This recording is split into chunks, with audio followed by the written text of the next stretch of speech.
Good morning.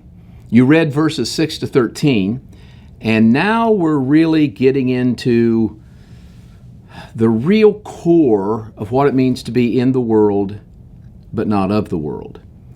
Now, Shadrach, Meshach, Abednego. I mean, that's how we know their names. That's how I grew up, knowing their names. And then we have Daniel. Okay, so these verses kind of reveal why we know those names. Now, if you look down at verse 7, it says, "To them the chief eunuchs gave these names. He gave Daniel the name of Belteshazzar." Well, if I was to tell you we were going to study the book of Belteshazzar, you'd have a hard time finding that, right? We don't know. Talk about Belteshazzar in the lion's den. Well, that would not ring a bell to anybody, because Daniel kept his original Hebrew name. But here's what's interesting. To Hananiah, he gave the name Shadrach. And we don't know Shadrach by the name Hananiah. We know him by Shadrach. And here are the other brothers. To Mishael, Meshach. To Azariah, Abednego.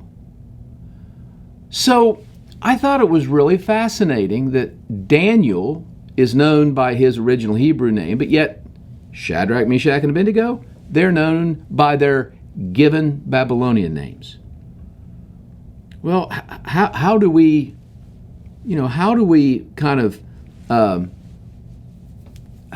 harmonize that in our mind? Well, you might say Daniel wrote the book, so it would be natural for him to have kept his name because he's writing the book. He has the benefit of putting whatever name he wants to in there because he's the author. Yeah, that might be a very simple answer, but maybe we could answer it something like this, that for some people it's important to draw the line here, while other people may need to draw their line here. And I know from pastoring that is exactly the way life is. Like, you may be led of God to draw a line at a particular place, and maybe that's exactly where it needs to be for you, but somebody else is going to draw their line a little bit different. And we have to be okay with that. We have to know that the people in our church, they're not our servants. Paul said they're God's, and what right do I have to judge another man's servant? And we have to trust God that He can speak loudly enough to get through to people, and then trust the process of them and God to draw that line for themselves. Now, where this may get a little fuzzy is when you're raising children, because as a parent, you need to teach them where to draw the line. As they get older, though, as they mature, up through high school, into college, of course, adulthood, then they're responsible to draw their own lines. But as children, you draw the lines for them. So I just find that really fascinating. I always have, that we know Daniel by his original Hebrew name because he drew a line, but yet Shadrach, Meshach, and Abednego, Daniel was very comfortable calling them by their Babylonian names, and it seemed like they were pretty comfortable just accepting the Babylonian names. Now, when you read on, what you find is that the king had given certain delicacies to the servants, and he expected them to eat those delicacies and to drink the wine that he provided.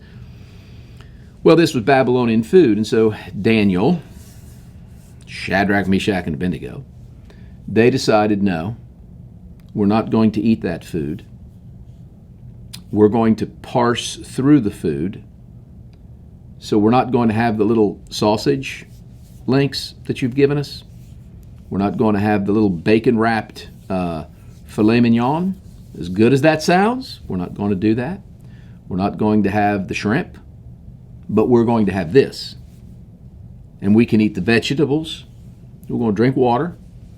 And this is how we're going to live. And, well, I think that verse 9 is so important. Look at it, please.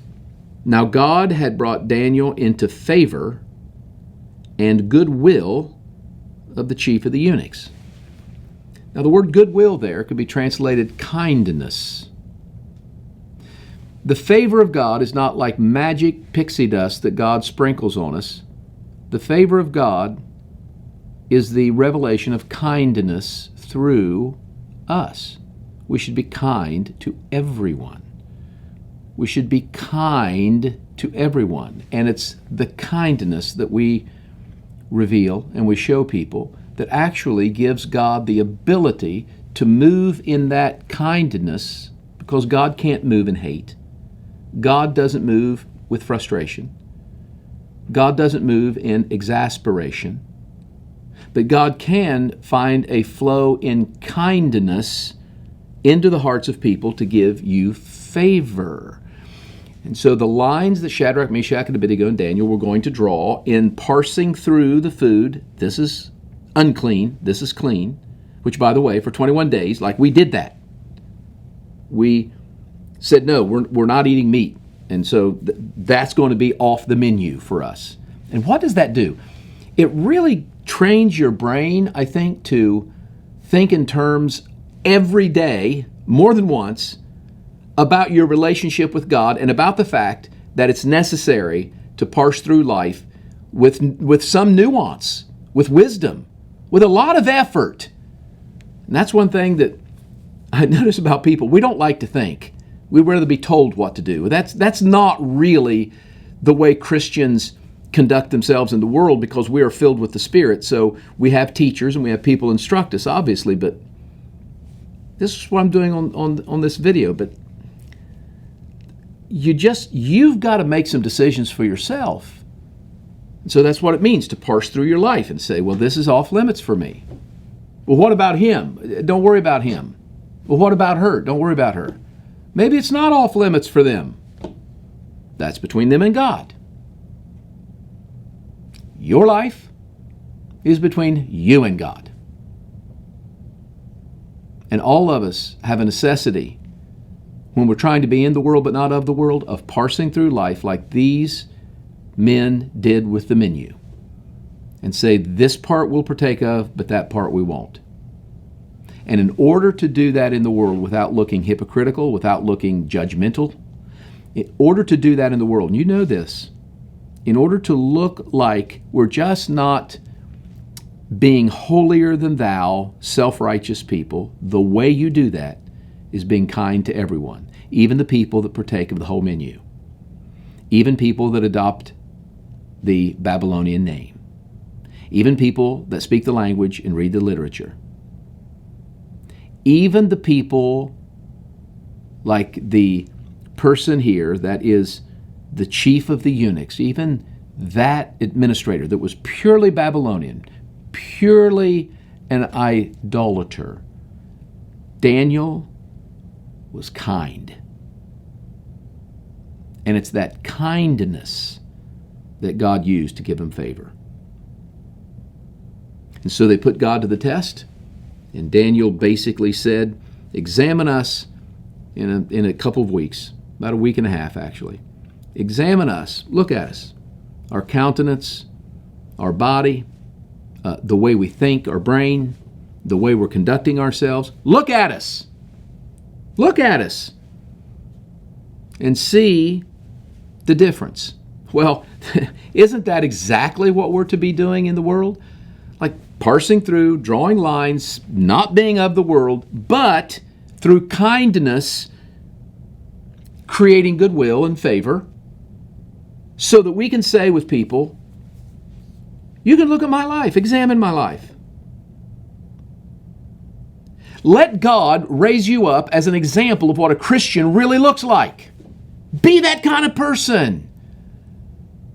Be the kind of person that's unafraid to say, well, like Paul said, follow me as I follow Jesus. Like, I want you to follow Jesus, but sometimes you need another human being to kind of show you that example. Well, be that kind of human being.